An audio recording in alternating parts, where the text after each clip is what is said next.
Salut tout le monde, bonjour, bienvenue sur le plateau du grand débat du web, numéro 30 spécial. Non, je déconne. Vous ne pensez pas qu'il y a assez d'émissions sur le football comme ça. Bon, je le garde juste le temps de le jeter dès qu'on aura un plan sur quelqu'un d'autre, puisqu'on a 4 invités aujourd'hui, comme dans toutes les émissions du grand débat du web. On va parler aujourd'hui de podcast, le grand retour. C'est incroyable, depuis une semaine, on ne parle plus que de podcast, comme si ce phénomène qui a maintenant 12 ans était tout nouveau. Et puis, on parlera de cette bataille entre Anne Hidalgo, donc la ville de Paris, mais Anne Hidalgo surtout, et Amazon, avec le service live d'Amazon qui permet de se faire livrer en 1 heure dans toute la capitale, ce qui, selon Anne Hidalgo, pose des petits problèmes pour les commerçants locaux qu'elle veut protéger, y compris par voie législative. On parlera de tout ça avec notre 4 invités. On est heureux de retrouver Marion. Salut Marion. Ballon, hop. Non. On va éviter. Marion Nougier de WeBelong. Oui. Qui fait... Alors, WeBelong, c'est une start-up française qui crée des communautés de consommateurs à destination des sites marchands et des marques. Et puis Girls in Tech également, qui va bientôt changer de nom, d'orientation un petit peu. Exactement. Donc, Girls in Tech, qui devient Starter. Et, Starter HER. HER, bien Jeu sûr. de mots, maître Capello. C'est ça. Donc, qui va toujours promouvoir la mixité au sein de l'entrepreneuriat, de l'innovation et domaine technique. Mais vous en saurez plus en septembre. Merci d'être de retour sur ce plateau. À côté, dans la version couleur, puisque vous verrez qu'il y a une version noir et blanc et une version couleur sur ce plateau, c'est Fabrice Epelboin, ronde serviette numéro 1 de cette émission. Salut Fabrice. Bonjour. Yogosha, le bug bounty, les hackers au service des failles sur les sites internet pour les entreprises notamment, qui les paient à chaque fois qu'ils trouvent une faille. Voilà. J'ai fait le pitch là. Exactement. Plus rien à dire. En face, l'équipe blanche, je ne sais plus quoi faire de ce ballon-là. Éric Dupin, oh, je sais qu'il est très branché football, Éric Dupin. Salut Éric, Facebook Live. Salut. Et alors, quand je dis Facebook Live, au moment où vous regardez cette émission par les voies normales, le Facebook Live, il n'est plus live du tout. Hein. Bah non, c'est au moment de l'enregistrement que ça se fait. C'est du live désynchronisé, c'est un peu particulier comme concept. C'est assez mis en abîme quand même, cette histoire-là. Exactement. On annonce en désynchronisé quelque chose qui est en train de se faire en live au moment où on fait l'enregistrement, tout simplement. C'est évidemment plein de choses. Je te laisse faire la carte de visite. Alors la carte de visite, c'est fondateur et rédacteur en chef de Presse Citron, et puis de Dronestagram, une plateforme qui permet d'échanger des contenus captés par les drones. Et amateur de football, éclairé. Et amateur de football. Supporter lyonnais, alors là... supporter lyonnais donc chauvin comme tous les Lyonnais. Bien sûr. Hein, pour l'OL. Assumé. Il y a une pelouse qui est un peu pourrie à Lyon. Ah non, justement. Non, c'est la meilleure. C'est la meilleure, et c'est même une des meilleures d'Europe. Et puis Julien Jacob, salut Julien. Salut. Dans l'équipe chemise blanche, Julien Jacob, 2 startups. B-Startup, c'est Spoonit. Spoonit, c'est des repas livrés à domicile. Que tu as encore essayé aujourd'hui, je crois. Que j'ai encore essayé aujourd'hui, ça y est. C'était bien. C'était bien. C'était sympa. Mais c'est surtout pour les boîtes. Hein. C'est pas à domicile. Oui, à domicile. Quand je dis à domicile, c'est au boulot. En fait, vous êtes livré au boulot. Et puis WeFlash, qui fait... WeFlash, c'est une marketplace de photographes immobiliers. Il y a 800 000 biens qui sont vendus en France et on est dans un marché plein de frictions. Il n'y a toujours pas de plateforme industrielle pour gérer ça. Et on a 1500 photographes géolocalisés dans toute la France. Et une plateforme pour enlever les frictions, comme on dit. Bienvenue à tous les 4 sur le plateau du grand débat du web. 2 sujets dont on va parler, les plus 1, les moins 1, ce sera à la fin, c'est-à-dire les coups de cœur ou les coups de gueule de nos invités. On parle du grand retour du podcast, en tout cas avec un point d'interrogation, mais ça a commencé par le lancement, il y a une semaine, d'un podcast de Slate, le média qui est aussi américain et version française, qui cartonne aux États-Unis d'ailleurs avec des podcasts et qui s'est dit en France, on va lancer quelque chose qui s'appelle, je me souviens même plus comment ça s'appelle, Transfert, c'est ça. Et ça marche pas mal, le Transfert. Et alors les gens de Slate sont des petits malins, ils ont réussi à faire croire à tout le monde que le podcast c'était tout nouveau. Et ça a marché puisque tous les médias s'y sont mis en nous revendant du podcast à gogo. Je parle de France Info, Télérama, Le Figaro, Libération, Les Inrocks, LCI, tout le monde ne parle plus que de podcast, le grand retour, le podcast audio qui pourrait même tuer le podcast vidéo, en tout cas prendre sa revanche sur le podcast vidéo. Qu'est-ce qu'il en est exactement? Qui nous fait la définition de ce qu'est un podcast? Qui se sent là-dessus? Fabrice? De la radio sur Internet, c'est assez simple. Hein. Au départ, l'idée, c'était quand même qu'on n'avait pas de connexion partout. On avait des téléphones qui étaient assez bas de gamme, qui n'avaient pas beaucoup de mémoire, mais on pouvait quand même embarquer sur son téléphone, début de smartphone, on va dire quelque chose. C'était même l'iPod. Hein. L'idée, c'était de stocker des émissions de radio sur son iPod et de démocratiser la production d'émissions de radio. Ça a été un four complet. Et non, puis pas là... tant que ça. Bon, quand même. Pas tant que ça, je m'excuse, parce que j'y ai un peu participé. Excuse-moi. Et puis là, on a une espèce de pseudo-revival sous forme de lancement média par Slate qui nous affirme qu'on a affaire à un phénomène qui lance et qui simule de toutes pièces. C'est assez particulier. Alors, c'est pas complètement de toute pièce non plus, parce que c'est vrai qu'aux États-Unis, il y a. Aux États-Unis, oui. il y a- Mais tout il y le a blabla des- en France avec Ouais. je passe sur LCI pour vous expliquer à quel point Non, c'est fantastique. c'est vrai qu'ils ont réussi à C'est- bien vendre leur truc. Mais il y a Serial aux États-Unis, qui est Qui marche, qui est une oui. série donc audio qui est avec suspense et qui est faite par NPR, qui est la Qui est France, radio Radio publique, France, l'équivalent voilà, de Radio France, service culture public. quasiment Et que de très très bonne qualité. bonne qualité, et ça marche bien. Ils ont 3 500 000 téléchargements à chaque fois, donc ça cartonne. Et il y a plein de gens qui font des podcasts. Donc il y a un vrai phénomène quand même aux États-Unis sur le podcast Oui, mais audio. en France, il n'y a rien. Il y a juste un lancement marketing Mm. fait par des journalistes qui est toujours un peu. Ça laisse toujours un goût assez amer quand il y a cette confusion totale entre marketing, publicité et journalisme. Bon, bah, c'est Slate. Malheureusement, ça reste. J'ai bien fait de donner la parole tout de suite, comme ça on est dans l'ambiance. Voilà, on est dans l'ambiance. Lorsque le podcast a démarré, c'était en 2004-2005, elle avait encore des couettes. Elle allait à l'école avec son petit cartable. Marion, ça te parle ou pas, le podcast? Le podcast, ça me parle. Ça Ouais. me parle quand on m'a offert mon premier iPod à l'époque. Comme tu le disais très bien, j'avais encore des petites couettes. Et c'était moins cher que de télécharger de la musique sur iTunes. Et c'était moins compliqué que d'installer des films. Donc à l'époque, je téléchargeais quelques podcasts gratuits. De Dorothée. Mais j'en ai. Ouais, c'est ça. Dorothée. J'ai utilisé ça pendant une très courte période, parce Ouais. qu'après, c'était toujours. Est-ce que tu as continué à consommer des podcasts Pas de du façon tout. régulière? Pas du tout. J'ai plus du tout continué à consommer des podcasts. Je préfère la vidéo, je préfère la radio, écouter de la musique sur mon Donc toi, t'es une portable. génération youtubeur en fait. On fait Oui, du, plus, voilà, plus, du plus, streaming tout simplement. plus de cette génération-là. Après, sur le podcast, je peux comprendre le phénomène qui se passe aux États-Unis. Les gens aiment bien se détendre en écoutant une voix leur parler, leur raconter des histoires, etc. C'est une façon aussi de se détendre dans le métro et de pouvoir consommer de Les plus gros l'actualité. podcasteurs aujourd'hui, c'est quand même les médias, les radios traditionnelles. C'est ça. Radio France est le plus gros podcasteur avec des millions et des millions. C'est de la radio délinéarisée tout simplement. C'est du replay de la radio. C'est comme du replay sur la radio, ça Mais n'a rien il y a aussi des podcasts qui sont fabriqués spécifiquement pour le podcast. Tu en écoutes un petit peu, Fabrice, ou pas? Non. Jamais. Jamais. Est-ce qu'on écoute des podcasts de l'autre côté, Eric? Moi, j'en ai écouté une époque. Bon, il y a bravo, longtemps. monsieur. T'avais des couettes J'espère que tu as écouté les miens quand même. J'ai écouté les tiens, qui étaient pas mal du tout. Je m'y suis pas mal intéressé, puisque nous-mêmes, on avait fait une émission qui s'appelait Parole de blog, où tous les vendredis, on parlait, on faisait une petite émission, je faisais un petit montage avec différents blogueurs sur l'actualité de la tech, un peu comme on fait ici, mais version radio, et qui était diffusée, qui avait été validée par iTunes, qui était diffusée sur iTunes. Et puis j'avais même monté un site, il y a plus d'une dizaine d'années, qui s'appelait podcaster.fr. Et c'était un blog sur ER alors. Hein. ouais, sur Le ER, c'est moi qui l'avais. sur l'actu du podcast. J'ai vite arrêté parce que... C'était toi donc. C'était moi. C'était moi le coupable. J'ai vite arrêté parce que je me suis aperçu que... Enfin, j'avais l'impression que ça n'avait pas beaucoup d'avenir dans la mesure... En fait, le podcast, il est un peu né d'un déficit de technologie. C'est-à-dire qu'on n'avait pas, comme tu le disais tout à l'heure, les réseaux suffisants pour être en stream toute la journée. Donc, en fait, on récupérait des émissions de radio qu'on écoutait à la demande. On les En récupérait connectant- chez soi quand on avait du Wi-Fi. Et puis Ouais, voilà, c'est il ça, partait voilà, on avec, connectait quoi. son téléphone et même avant, on pouvait même connecter, je me souviens plus, avec ActiveSync, son smartphone Windows, et on récupérait des podcasts directement dessus.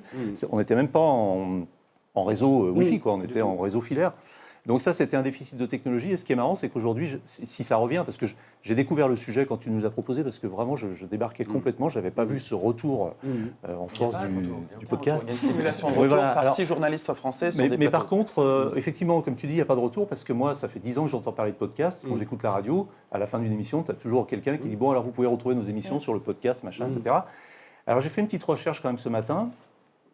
Sur mon iPhone, je n'ai pas trouvé les podcasts. Je suis allé sur iTunes, Pourtant, il y a une application native qui s'appelle Ouais, Podcast sur Ah oui, mais iPhone. maintenant, ça a été Ils externalisé. l'ont Alors séparé. qu'avant, c'était dans iTunes, en fait. Et iTunes étant une usine à gaz qui n'a pas bougé d'un iota depuis Bien une sûr. dizaine d'années, qui est quand même la plateforme la plus calamiteuse de Ouais. l'histoire du web. Sur vraiment. fixe, sur iPhone, ça se passe un peu Sur mieux, iPhone, mais- c'est un peu mieux, mais sur ordinateur, c'est l'horreur. Mais il y a Podcast avec un S d'ailleurs, qui est une plateforme, qui est une application native. Donc, Alors moi, ce qui m'intéresse dans le podcast, c'est toujours pareil, c'est la possibilité pour n'importe qui, n'importe quel particulier, n'importe quel éditeur autonome, qui ne fait pas partie d'un grand média, de pouvoir produire à peu de frais son émission, de pouvoir prendre la parole. Moi, ça a toujours été mon dada, donc que ça soit par les blogs, que ça soit par la vidéo, etc.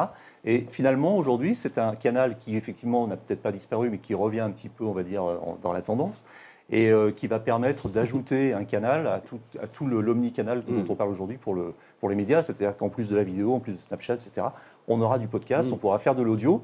Un gros avantage de l'audio, et je ne vais pas l'apprendre à personne, mais c'est comme la radio, on peut l'écouter dans des situations où on ne peut pas regarder forcément de la vidéo.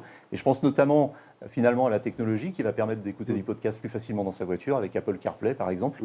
Donc ça peut reprendre un intérêt dans un contexte qui est finalement complètement différent de celui d'il y a 10 ans. Bon, Julien, on a une petite histoire tous les deux sur l'histoire du podcast quand même, parce qu'en 2005, quand j'ai commencé à gagner ma vie en faisant des podcasts, le premier qui m'a donné de l'argent quasiment, qui m'a payé pour ça, qui était le patron de ZDNet, c'était Julien Jacob, qui est là, ici présent, et on faisait un podcast qui faisait 230 000 téléchargements par semaine de moyenne, avec des pics à 2 millions par mois. À certains moments, à tel point d'ailleurs que ça a inquiété les autorités en charge des serveurs, parce que ça coûtait beaucoup d'argent en matière de serveurs. À l'époque, c'était non négligeable économiquement, en fait, à l'époque. Non, et puis c'était un test, parce qu'on avait envie de tester plein de choses. Mais moi, ce qui m'intéresse dans cette histoire-là, c'est, comme tu le rappelles, ZDNet, donc on va remonter en 96-97 quand on a lancé ça en France. On avait 5% de l'audience qui était sur Internet, et on avait 5% du marché publicitaire. Et on se posait exactement la même question. Et on a fait exactement la même... Alors, on a commencé par prendre les pages du papier et on les a imprimées sur le web, donc évidemment ça ne marchait pas. Là en fait les émissions de radio dont tu parlais tout à l'heure ne marchent pas en podcast parce que en fait, c'est pas ça le vrai contenu podcast qui est intéressant, c'est les producteurs indépendants, comme tu le disais, qui font des contenus qui peuvent être hyper intéressants. Et là, comme dans tout média, dans toute l'histoire des médias, tu as un effet œuf et poule.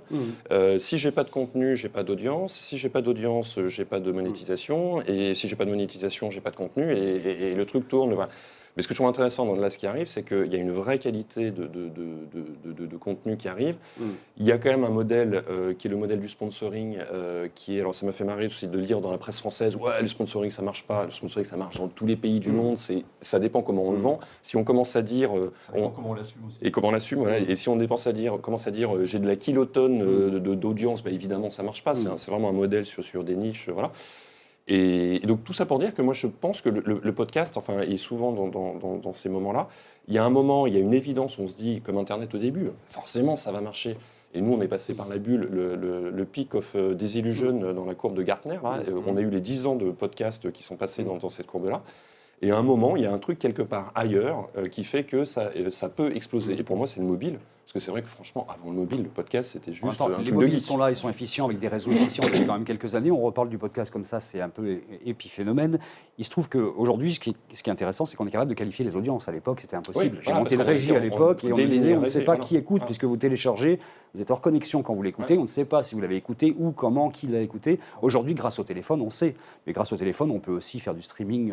Donc finalement, on est dans une génération qui est encore entre YouTube, qui est le streaming, et puis le podcast embarqué, qui ne sert plus à grand-chose aujourd'hui. Je pense qu'il y a un autre truc aussi dans l'usage, parce qu'il faut toujours regarder côté des utilisateurs, moins de notre côté. Je pense qu'il y a un truc aussi, dont on a parlé un peu tout à l'heure, c'est que dans ce flot d'informations, de vidéos, de trucs où les yeux... voilà, enfin moi je note que les applications de...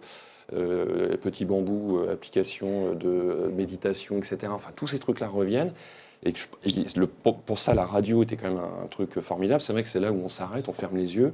Et là, il y a un univers mental qui apparaît. Et regarder de la vidéo dans un métro, c'est extrêmement stressant, alors qu'écouter un podcast, c'est juste génial.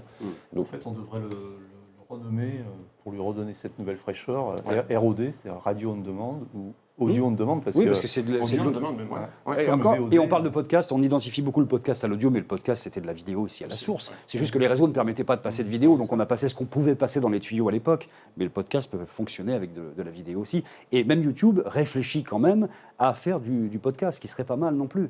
Il n'y a aucune connexion aujourd'hui possible entre YouTube et iTunes, très concrètement, et on ne sait pas où héberger ces fichiers audio, enfin vidéo. Il y a le SoundCloud. Pour l'audio, c'est pas de problème, il y a SoundCloud, Ouais. donc voilà, mais il n'y a pas du tout l'équivalent en matière de vidéo aujourd'hui. Petit mot sur le podcast, pour conclure, c'est bidon. C'est bidon. Non, c'est pas du bidon. Non, il y a certainement un usage. Ce qui est pas tant bidon que horripilant, c'est une opération de strict marketing. C'est une belle opération de communication bien vendue de la part de Slave, et c'est bien joué.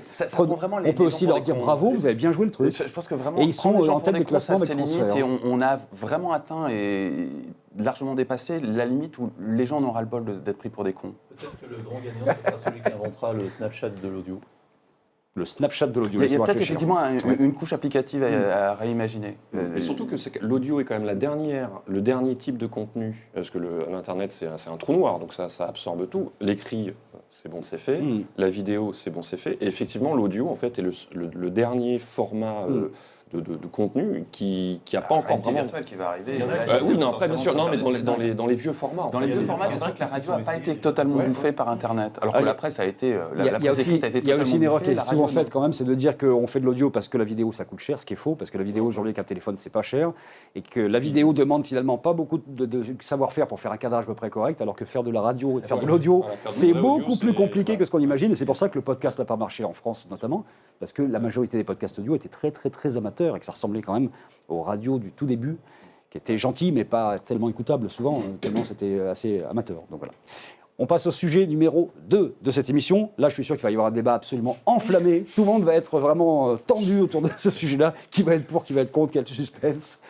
C'est l'histoire entre Anne Hidalgo et Amazon. Figurez-vous qu'Anne Hidalgo a réagi vivement au lancement du service Amazon Prime Now, qui permet, depuis un hangar qui se trouve dans le 18e, boulevard Ney précisément à Paris, de livrer en 1 heure partout sur Paris et dans la petite ceinture. Tout ça pour les gens qui sont, attention, possesseurs de la carte ou de l'abonnement Amazon Premium uniquement. Si on veut être livré en 2 heures, c'est gratuit. Si on veut être livré en 1 heure, c'est 5,90 €, quelque chose comme ça. Et le truc qui est quand même assez tuant, c'est qu'il y a 18 000 références, dont des légumes frais, par exemple, qui sont cherchés à Rungis tous les matins. Ça veut dire que le petit commerce de proximité peut quand même se poser des questions, et que le boulevard Ney, si jamais ça fonctionnait, serait envahi toute la journée par des milliers de voitures qui livreraient depuis là-bas, ce qui inquiète les riverains. C'est un peu globalement ce qu'a dit Anne Hidalgo, qui dit qu'il faut légiférer. Est-ce qu'il faut prendre au sérieux cette discussion-là, cette inquiétude-là d'Anne Hidalgo? On commence par Julien. Moi, je suis très mitigé sur cette question-là, parce qu'on peut évidemment se jeter sur encore les politiques qui ont encore toujours rien compris. Voilà. Anne Hidalgo n'est pas celle qui a le moins compris le web, Ouais, hein, bon, quand même. mais c'est vrai qu'il y a un côté un peu... Entre deux eaux. Il y a un côté un peu, et c'est évident que ça allait arriver, c'est évident que... Voilà.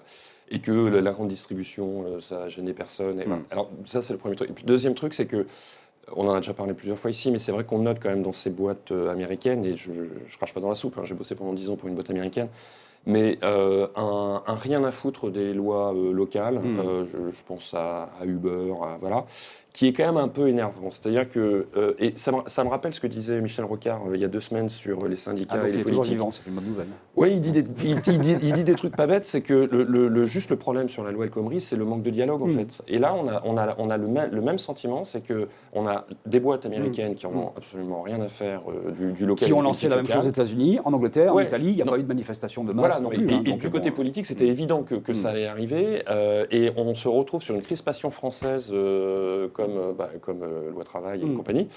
Et voilà, donc à la fois je suis très énervé par l'attitude des politiques, mais je suis quand même aussi un peu énervé par l'attitude des boîtes américaines qui se disent qu'ils ne payent pas d'impôts, etc. Enfin, on en a parlé plusieurs fois. Amazon et les impôts, c'est particulier. Il ne faut pas mettre Amazon dans le même sac que toutes les autres boîtes américaines. Amazon ne paie pas d'impôts parce qu'ils ne font pas de bénéfices. Ils ont une technique d'évasion fiscale redoutable. Ils réinvestissent 100% de leurs bénéfices.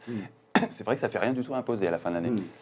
Oui, mais s'ils en faisaient, et le jour où ils en feront... jamais fait. voilà. Jamais fait. Ouais, oui, Depuis mais le parce que démarrage parce que d'Amazon, on n'est pas là pour il a faire fait le- une le investissement. sujet sur Amazon et les impôts, en tant que tel, mais mais- la question c'est vraiment ça. Bon, ça ne concerne pas Eric qui habite Lyon de toute façon, donc Amazon, comment ça s'appelle, Prime Now, ça arrivera à Lyon en 2027, hein, je pense. Et à Non, est-ce Grenoble, Grenoble, je pense que ça sera au siècle suivant, Grenoble. Non, mais j'ai suivi un peu l'affaire, j'en ai entendu parler. Moi, je pense qu'Amazon ne fait rien, par rapport à ce que tu viens de dire, Julien, ne fait rien qui soit aujourd'hui proscrit par la loi. Ils ont juste ouvert un nouveau service. Donc, alors, on connaît effectivement ces crispations habituelles. On connaît aussi la profondeur de vision de Mme Hidalgo. Moi, je me souviens juste d'une anecdote qui n'a rien à voir, mais qui me donne un petit indicateur. C'est en 2005, quand les Jeux Olympiques ont dû être attribués et que l'arbitrage devait se faire entre Londres et Paris. Je me souviens encore de Mme Hidalgo qui disait, avec toute l'arrogance qui la caractérise, « Ah, mais de toute façon, il est évident que c'est Paris qui va gagner. Prenons le reste de la planète pour des abrutis. » On a vu le résultat. Donc là, si elle applique cette espèce de vision aujourd'hui à l'affaire qui nous concerne, je ne suis pas sûr qu'elle ait vraiment raison. On peut aussi dire qu'elle fait son job, elle est là pour protéger ses parisiens. Oui, mais en c'est fait, bizarre ses parce commerçants que parisiens. c'est très étonnant. Je suis entièrement d'accord là-dessus.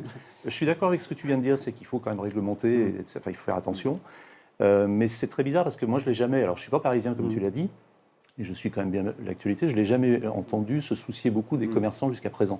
Et là, d'un coup, elle découvre qu'il y a des commerçants à Paris qui pourraient être impactés par l'ouverture d'Amazon Prime. C'est vraiment... Je vais jouer les Le deuxième sujet, je vais jouer les s'il vous plaît.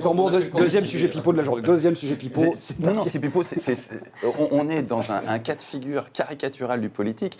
Est-ce qu'un politique a gueulé contre l'invasion des grandes surfaces qui a décimé les centres-villes On et est les absolument commerçants? d'accord là-dessus. Personne. Pour une raison très simple, il filait des mallettes et il finançait les campagnes.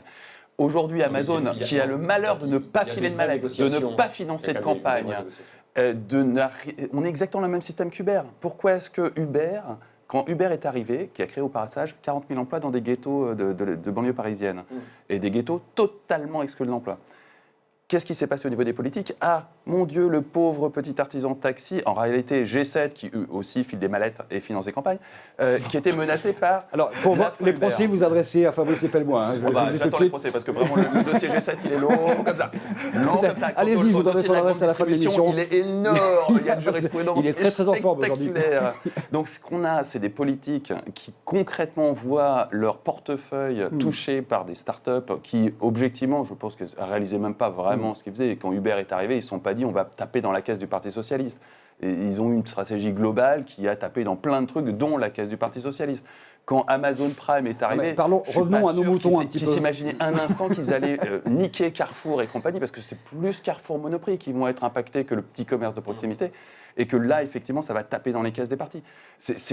Arrêtons cette hypocrisie très française. Bon, il faut quand même dire que les préfets, la différence avec les grandes surfaces, c'est que les préfets donnent l'autorisation de l'implantation. Oui, parce que d'ailleurs, la source de revenus, elle est là. Non, mais d'accord, mais ce que je veux dire, c'est entre le petit commerce et quand la grande distribution est arrivée, il y a eu quand même une forme de réglementation, c'est que la grande distribution ne pouvait pas arriver n'importe où. Réglementation, tu as vu la prolifération des grandes surfaces, s'il vous plaît, et les détournements. On va laisser parler Marion sur ce sujet-là. Marion. Tu Moi, prends ou tu prends pas un service comme ça? Moi, toi j'ai testé le service. Ça y est On s'est fait livrer des glaces au bureau en 2 heures. C'est impressionnant. C'était super. Mais en fait, j'ai l'impression que le service existe déjà depuis quelques temps. C'est ce qu'on voit avec des Nestor, avec des Deliveroo. Enfin, c'est la livraison. Enfin, c'est ce que fait t'es Split. conseillé, voilà. Ils font mieux qu'une heure, ils font 10 minutes. Voilà. Donc, voilà. c'est ce qui se passe déjà auprès des restaurants, entre guillemets, ou des petits snacks. C'est clair que on parle de produits frais quand même, ça change quand même, ça impacte pas mal. Mais est-ce que le problème n'est pas plus, au lieu de... Enfin, voilà, est-ce que le problème va plus de se dire que la façon de consommer change et qu'il faut s'y adapter en fait? Et donc pourquoi est-ce que la mairie de Paris ne proposerait pas, je sais pas, une aide pour les petits commerçants pour pouvoir aller sur le digital, proposer la livraison? Juste une petite précision technique, assez fascinante d'ailleurs sur Amazon. Comment est-ce qu'ils arrivent à te livrer en 1 heure? Parce qu'ils ont des systèmes prédictifs basés sur l'intelligence artificielle qui arrivent à prédire que tu vas commander 1 kilo de patates. Et donc, ils mettent en place dans le fameux entrepôt, alors je crois qu'il était en banlieue, mais peu importe. Non, il est dans le 18e. Dans le fameux entrepôt, ils te mettent préalablement ton kilo de patates que tu n'as pas encore commandé parce qu'ils savent que tu vas le commander. Évidemment, ça joue sur des globalités, pas sur des individus. C'est pas toi, le kilo de patates, c'est pas... Mais ils sont capables d'achalander leurs entrepôts de façon prédictive, et ça, c'est pas du tout... Moi, je pense qu'Amazon est capable de faire du moins 1 heure bientôt. S'ils font du prédictif très fort, on n'aura même pas pensé qu'on en a besoin qu'ils demandent déjà. Mais ça pourrait être de la marketplace, tu vois, de faire un partenariat avec les petits commerçants qui sont dans la rue, et ça sera de la livraison en 10 minutes. Alors, c'est ce qui s'est passé avec les restaurants notamment, puisque les premiers à faire de la livraison de resto l'ont fait à l'échelle d'une ville, et ça n'a pas marché, c'était compliqué. Et maintenant, tout le monde se monte plutôt à l'échelle d'un quartier, pour être très réactif, très rapidement avec des commerçants de quartier. Est-ce que ça peut être un peu la même chose? Est-ce qu'on peut avoir finalement des commerçants de quartier qui ont un service, une start-up qui leur propose de la livraison? Ça n'est pas les commerçants de quartier qu'essaye de protéger Anne Hidalgo, c'est les gros distributeurs, c'est les Carrefour, c'est les machins. Ces commerçants de quartier qui vont se sentir gênés aux entournures par ce genre de service peuvent réagir aussi, ils ont les moyens de réagir. Même les grandes enseignes de consommation pourraient se lancer sur le marketplace. Non, ils n'ont pas cette technologie prédictive. Ils n'ont pas cette Elle est centrale pour arriver à 1 heure de livraison. On termine par un petit tour de table rapide. Qui pense qu'il n'y a rien à faire, qu'il faut laisser faire tout simplement? Vous levez le doigt, ceux qui pensent que il faut, voilà, c'est dans l'ordre des choses et qu'il faut laisser faire. Laisser faire Amazon et que voilà, il n'y a pas à aller légiférer contre ça. Ah non, il faut légiférer, c'est pour ce que je mets. Il faut évidemment pas interdire, et j'ai essayé d'être modéré tout à l'heure, mais c'est évidemment l'attitude n'est pas du tout la bonne. Moi, je pense qu'il faut un dialogue, et c'est un peu plus compliqué que ça, et que voilà, il faut que la ville de Paris soit capable de discuter avec des acteurs Eric, comme Amazon. un petit peu de régulation minimum. Un minimum de régulation, mais je reprécise que Mme Hidalgo n'a pas parlé d'interdire pour le moment. Elle a juste dit je serai très vigilante. Ouais. Peut-être, elle a dit il faudra une loi. Voilà. C'est ça, pas régulé quand même. Là, c'est Voilà. Bon, régulation par régulation. Je pense qu'il faut qu'Amazon réalise ce que c'est que le marché français et puis paye un peu, sorte des mallettes et des billets, et ça va très bien s'aligner. Ce qui passe, c'est quand il a une idée, il la pousse jusqu'au C'est bout. Amazon qui va réguler. Alors, le marché. Non, mais il faut arrêter les conneries. Google, quand ils ont eu des problèmes avec la presse, ils ont payé, ils ont filé 60 millions, tout le monde a fermé sa gueule. Amazon, il y a un moment, il faut dire allô, vous êtes en France, adaptez-vous à la culture locale. C'est Marion, comme ça que ça se est-ce qu'il passe faut en réguler France. ou pas? Moi, je pense qu'il faut réguler et peut-être encadrer et aider les commerces qui sont touchés. Allez, puisque tu as la parole et il nous reste très peu de temps, un plus un moins un peut-être pour cette émission. Alors, un plus un, je vais rebondir sur ce que tu as dit tout à l'heure sur le podcast, sur le petit bambou. C'est une application qui permet de méditer que j'ai testée il y a quelques semaines maintenant et qui est super. Et c'est vrai, c'est complètement immersif et ça permet vraiment de se détendre et n'importe où en fait. Donc, un petit bambou. plus. Voilà. Ça s'écrit bambou d'en bas. Bambou, ouais. Un plus un moins un autre. Le design est beau. Ouais, c'est- ouais. Eric. Bah, tu le gardes pour une prochaine fois. Moi, j'ai un moins un sur Rapide. très rapide sur les masques de réalité virtuelle. Mhm. Alors pas les Oculus et Hive, etc. Les trucs en Vive, carton. les trucs en carton, enfin Mhm. les cardboard ou améliorés en Mhm. résine de plastique, qui sont d'ailleurs assez bien réussis et bien finis. Je trouve que l'expérience, ça fait plusieurs fois que j'essaye, que je m'entête à essayer, que je réessaye. J'ai acheté récemment un masque plus sophistiqué, etc. Et je suis toujours déçu, quoi. L'expérience est très déceptive, l'image est dégueulasse, c'est pas confortable. Et finalement, les contenus, on revient toujours au même problème. Pour l'instant, il n'y a pas de contenu. Ça me rappelle la télé 3D dont Et quand on porte des lunettes, c'est pire, parce que là, ça Ah, devient voilà, carrément oui, c'est- problématique. Merci beaucoup à tous. Merci Marion, merci Fabrice, merci Julien, merci Eric. C'était le grand débat du Et web. merci, numéro- nos et amis merci Facebook. à ceux qui nous ont Merci suivis en Facebook. Facebook Live. Salut. Et c'était le numéro 30 du grand débat du web. On se retrouve donc la semaine prochaine. Salut à tous et à bientôt.